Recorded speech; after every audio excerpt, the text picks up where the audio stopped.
this is what the printer was printing. It didn't quite complete. It's a phone holder and there should be 2 feet here.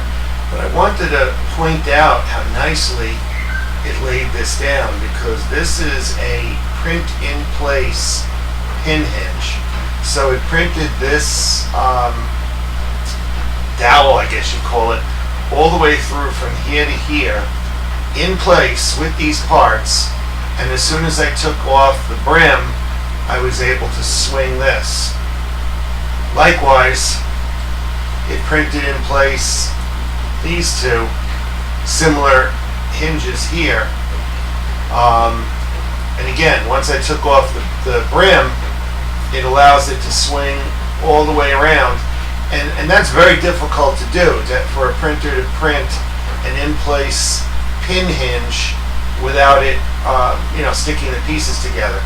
So it has excellent precision right out of the box.